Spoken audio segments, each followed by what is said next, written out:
Segundo Samuel, capítulo 9, e o verso de número 1, que diz assim: E Davi disse: há ainda algo que restou da casa de Saul, para que eu possa mostrá-lo a minha bondade por causa de Jonatas? E havia na casa de Saul um servo cujo nome era Ziba. E quando ele o chamaram até Davi, o rei disse a ele: És tu Ziba? E ele disse: o teu servo. E o rei disse: não há mais nenhum da casa de Saul, para que eu possa mostrar a bondade de Deus?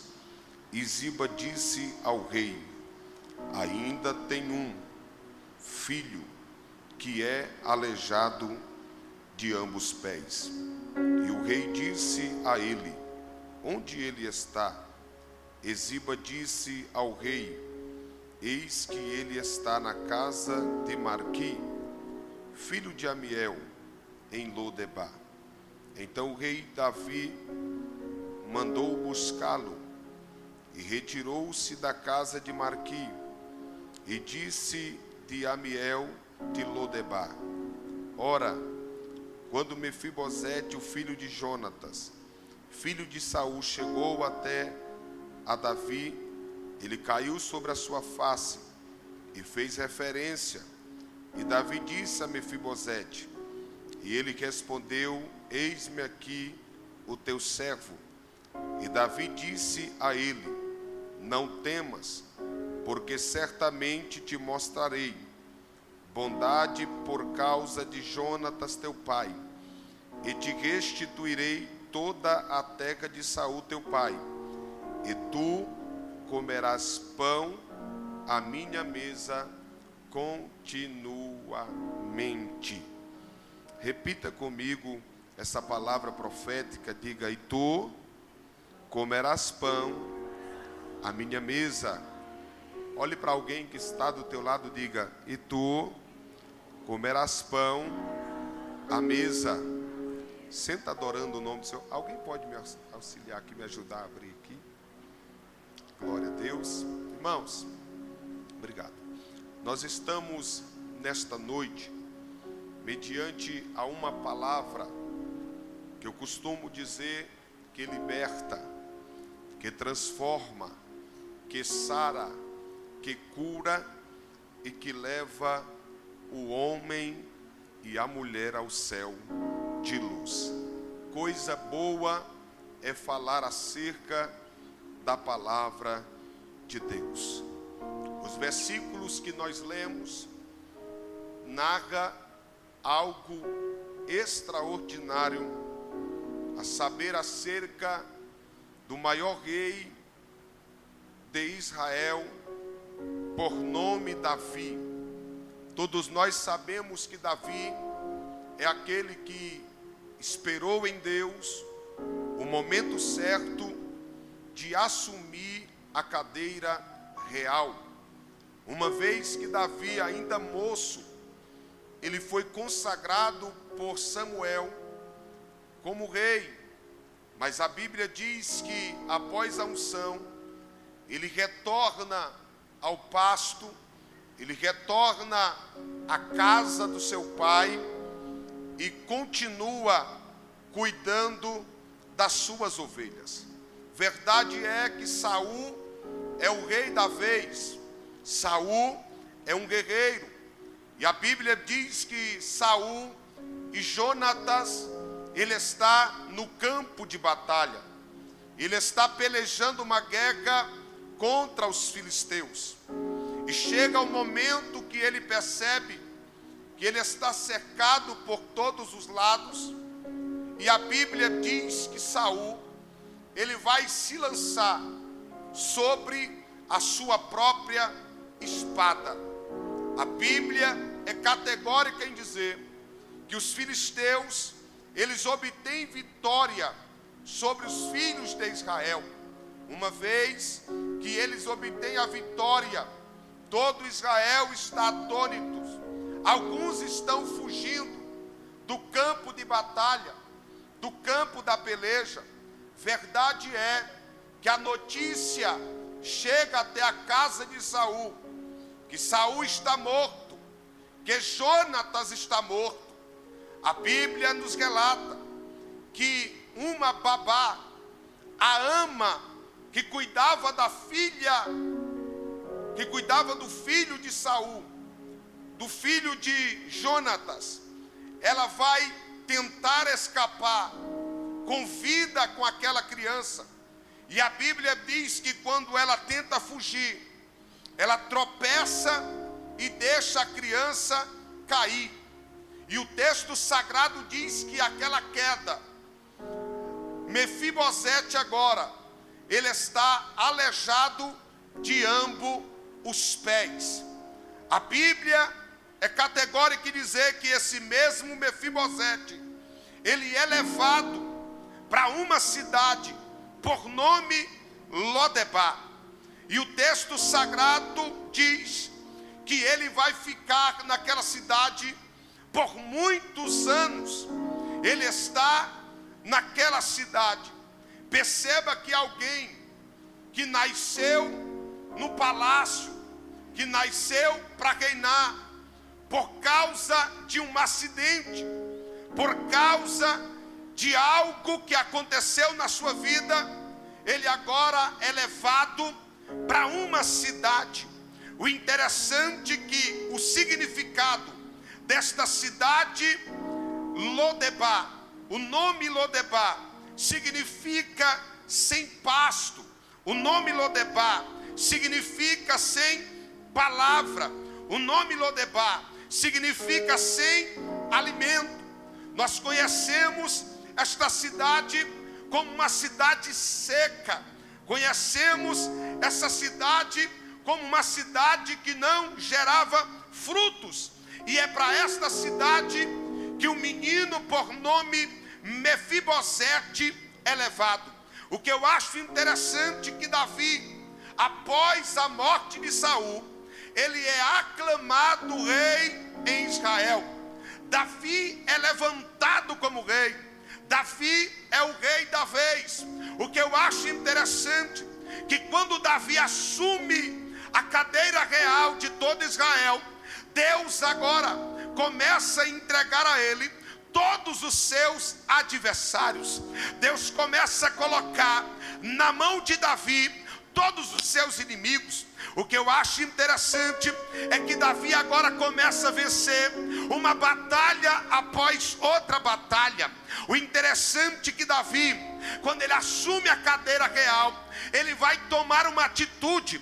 Qual é a atitude que Davi vai tomar? A Bíblia diz que Davi, ele prepara o seu exército. O que que Davi quer?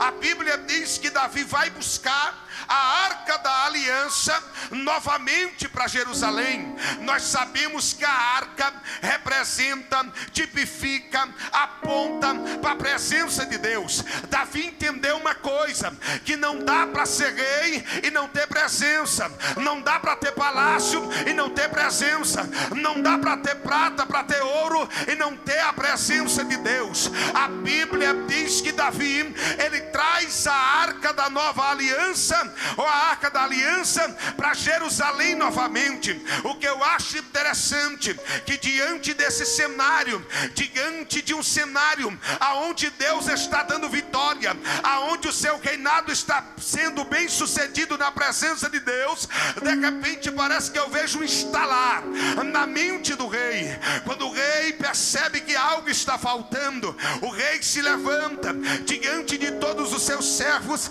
e faz uma pergunta dizendo: por acaso ainda existe alguém da casa de Saul para que eu possa usar de benevolência. Sabe o que Davi está fazendo aqui? Davi está mostrando a gratidão que ele tem por alguém que lhe ajudou no passado. Davi está tomando uma atitude que quem sabe muitos reis não tomaria a uma vez que assumiu a cadeira real. Quando eu vejo Davi tomando uma atitude, se lembrando de alguém que lhe ajudou, parece que eu vejo a mesma palavra quando o Senhor diz que ainda que uma mãe se amamenta de um filho, se esqueça dele, todavia eu, o Senhor, não me esquecerei de ti. Pastor Daniel, não me entendi, eu vou te explicar melhor para você entender. O grandão está na casa e está dizendo: ei, alguém pode até se esquecer de você, mas Deus jamais vai se esquecer. Me ajuda a pregar.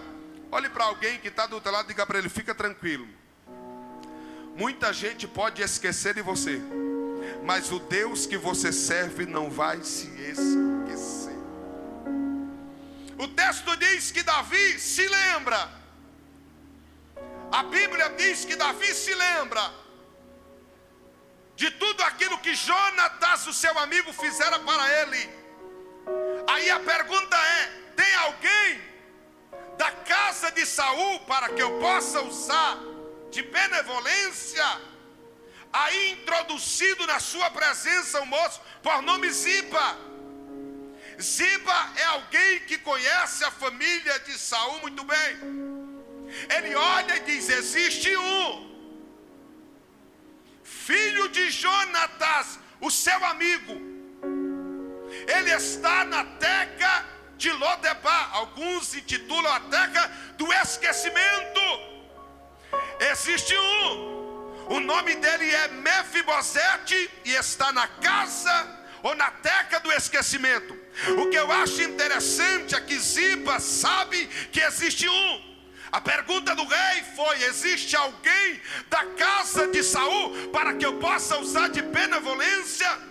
O que me chama a atenção é a resposta de Ziba: tem um, mas é aleijado de ambos os pés.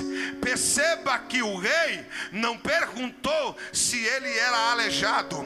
Perceba que o rei não perguntou se ele tinha algum defeito. Perceba que o rei não perguntou se ele estava passando por algum problema ou alguma dificuldade. A única coisa que o rei perguntou foi: ainda existe alguém da casa de Saul para que eu possa usar de benevolência? Sabe qual é o problema de muita gente? Eles até olham para a gente, olha assim e diz: ele foi chamado pelo rei, mas ele tem problema. Ele foi escolhido pelo rei, mas ele tem defeito. Mas o grandão está na casa e está dizendo: eu chamo quem eu quero, na hora que eu quero, da maneira que eu quero, porque eu sou Deus e tenho todo o controle sobre todas as coisas. A pergunta do rei foi: ainda existe alguém? Ainda existe alguém? Parece que eu vejo alguém olhando e dizendo: o rei chamou, mas ele tem defeito. O rei escolheu, mas ele tem defeito. Porque o Deus que nós servimos, muitas das vezes ele vai na contramão da lógica. Porque existem pessoas que por mim, eu diria: eu não chamo, eu não escolho. Só que o grandão está na casa e está dizendo: eu chamo quem eu quero, na hora que eu quero, do jeito que eu quero, porque eu estou no controle de todas as coisas. Um homem fez as bodas do casamento do seu filho, e a ordem foi: chame os convidados. E quando seus moços saíram para chamar os convidados, um disse: eu não posso, porque eu preciso cuidar da minha fazenda. Outro olhou e disse: eu não posso, porque eu tenho muito a fazeres. E outros pegaram servos daquele senhor e mataram. O que eu acho interessante é que quando eles voltaram dizendo: rei, eles não têm templo para vir participar das tuas bodas. Aí o rei mandou outro servo dizendo: vai nas ruas, vai nos becos, vai nas vielas e chama quantos querem participar das bodas. Pastor Daniel, não me entendi. Nós não era dignos de estar aqui nesta noite adorando o seu nome, mas o grandão foi lá na boca de fumo e resgatou alguém para adorar o seu nome. Ele foi lá no boteco, resgatou alguém para adorar o seu nome. Ele está na casa e está dizendo: aleluia. Muitos não eram dignos, por Cristo que não vieram, mas ele está na casa e está dizendo: ainda estou levantando uma geração poderosa que quer adorar o meu nome na minha presença.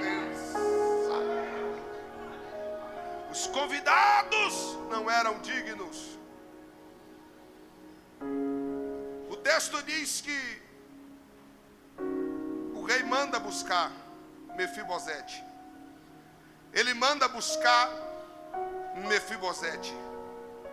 Perceba que Mefibosete, quando sofreu esse acidente, ele tinha 5 anos de idade. Ele passou pelo menos 20 anos na cidade do esquecimento. Quem sabe naquela cidade, Mefibosete contava para alguém e dizia: eu sou filho do rei, eu sou herdeiro legítimo do trono. E com certeza muitos que estavam naquele ambiente diziam: conversa fiada. Quem sabe Mefibosete naquele cenário de dor dizia: eu tinha tudo para estar sentado sobre a mesa. Quem sabe quem lhe ouvia dizia: ficou louco. É impossível você estar aqui na situação que está e ter sangue real. Mas o texto diz que o rei mandou chamar. Oh glória! Eu quero ser boca de Deus aqui nesta noite.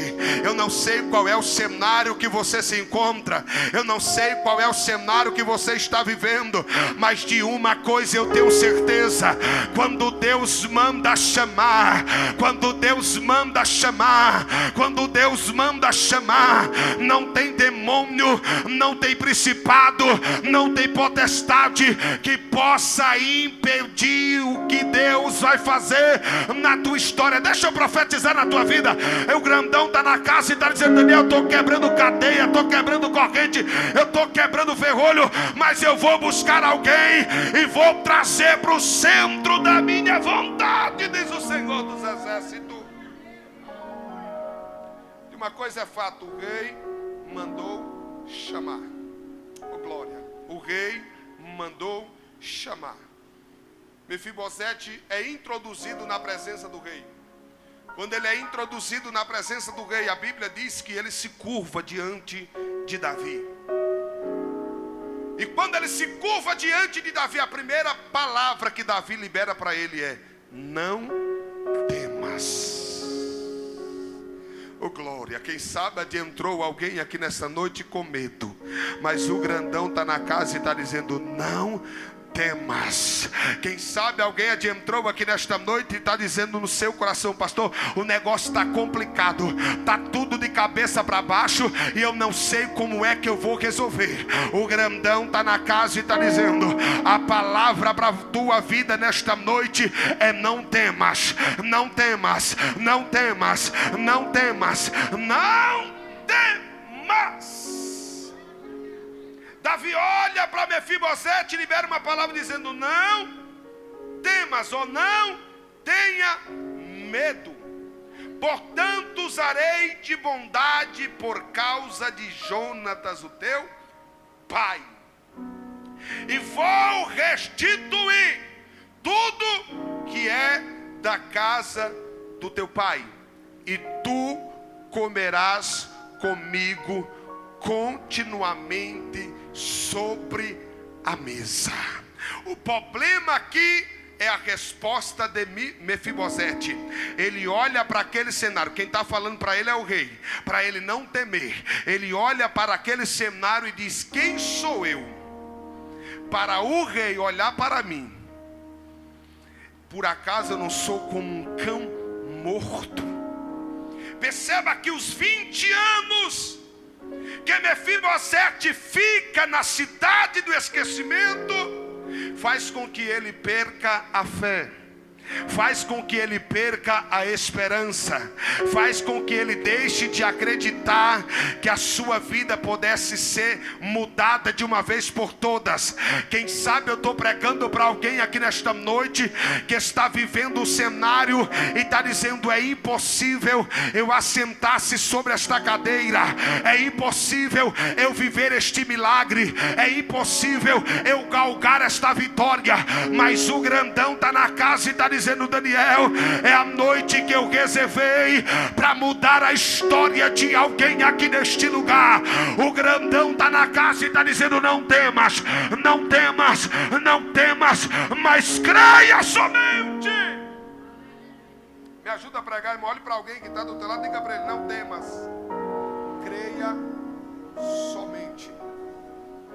Oh glória, creia naquilo que Deus pode fazer na sua vida. Quem é que não se lembra? A Bíblia diz que uma mulher está indo enterrar o seu filho único, e o texto é categórico em dizer que ela era viúva. Ela está fazendo o percurso pela segunda vez. Enquanto ela está fazendo o percurso de dor, Jesus chega, toca no esquife e libera uma palavra dizendo: não chores. Se fosse o pastor Daniel Alves, naquele velório, a única palavra que eu poderia falar é: meus pêsames, os meus sentimentos. Mas quem estava ali não era eu.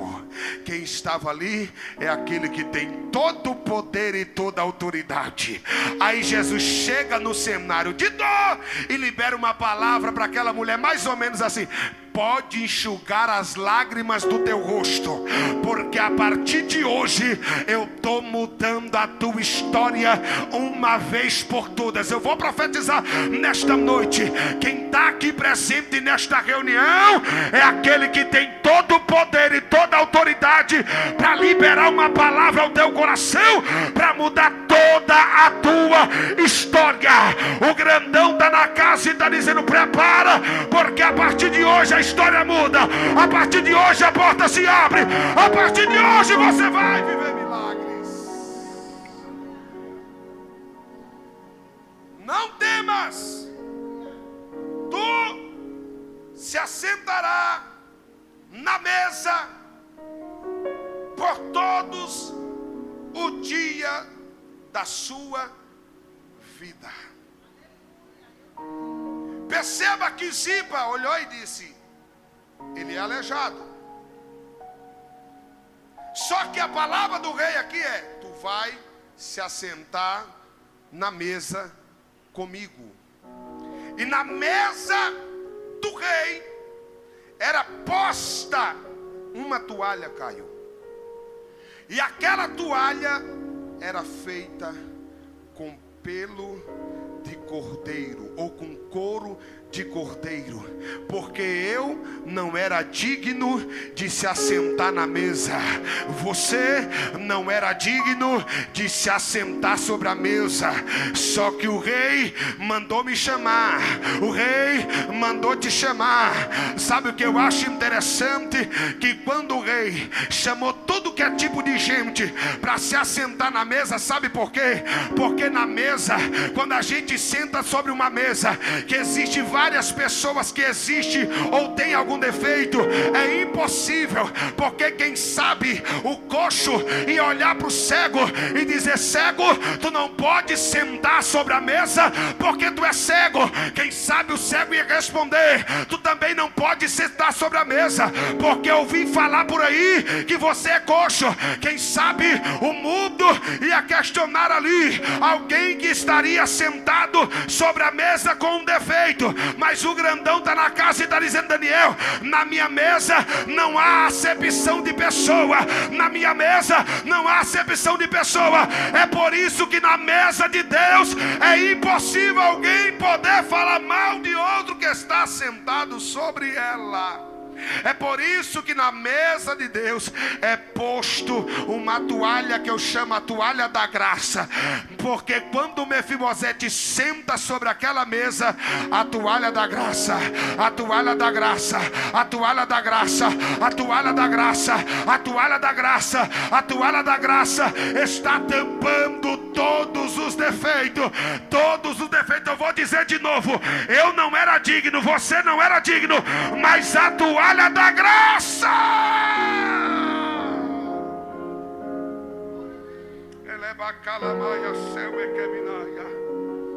tu se assentará na mesa. Mesa na Bíblia fala de honra. Já foi falado aqui. Mesa, lugar de intimidade. Mesa, lugar para a família. Davi está olhando para Mefibosete e está dizendo: tu vai se assentar na mesa. Tu vai se assentar na mesa. Davi está dando uma honra a Mefibosete. Você já parou para observar o Salmo de número 23? O salmista Davi compõe essa canção dizendo: o Senhor é o meu pastor e nada me faltará. Aqui ele não está dizendo que ele ia ter tudo o que ele queria, porque no original é: de nada eu terei falta. Davi está salmodiando e está dizendo: o Senhor é o meu pastor e de nada eu terei falta. Em outras palavras, ele está dizendo: eu posso não ter tudo aquilo que eu quero, mas a presença de Deus preenche todo o vazio.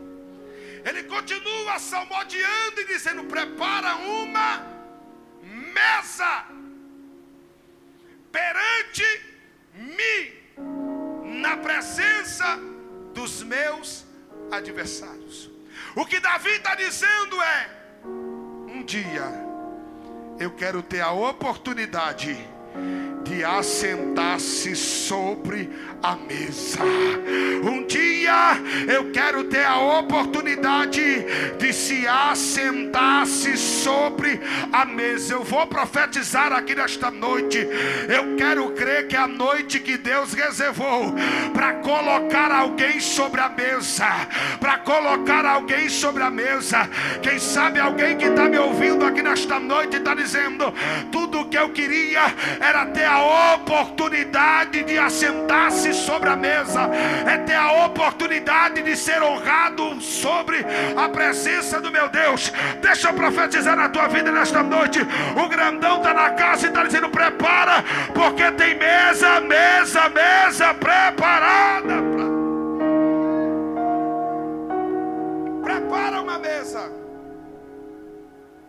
perante mim, na presença dos meus adversários. Unge a minha cabeça com óleo e o meu cálice transborda.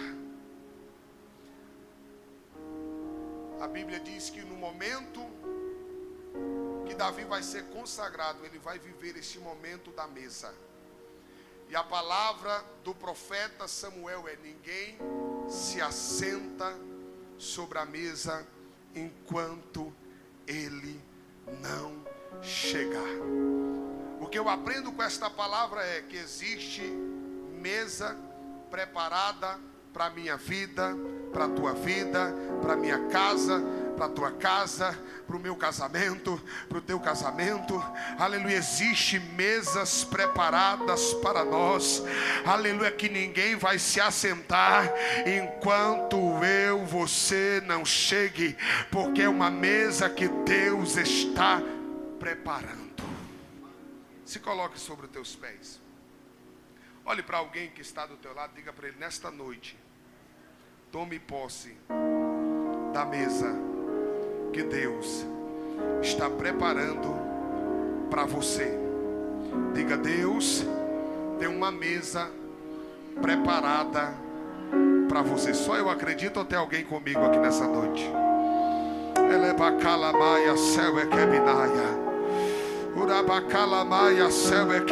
Assim como Deus, aleluia, preparou uma mesa para Mefibosete, Assim como Deus preparou uma mesa, aleluia, para Mefibosete, eu quero profetizar que Deus está preparando uma mesa para alguém aqui nesta noite. Eu quero profetizar sobre a tua vida que existe mesa preparada para você. Tem alguém que pega, tem alguém que pega, tem alguém que pega. Me ajuda a orar nessa noite, me ajuda a orar nessa noite. Pega na mão de alguém que está no teu lado, profetiza para ele aqui nesta noite. Tem mesa, tem mesa, tem mesa, mesa preparada para você.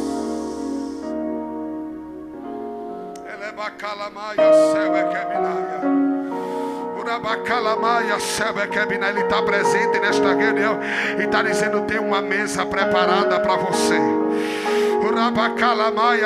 Eu quero profetizar nesta noite em o nome do Senhor dos Exércitos.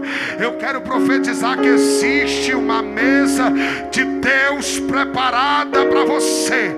Mesa significa honra. O tempo de honra de Deus na tua vida está mais próximo do que você imagina. Nessa noite eu tomo posse da mesa de Deus na minha vida. Você crê nessa palavra? Aplauda, exalta, oh glória.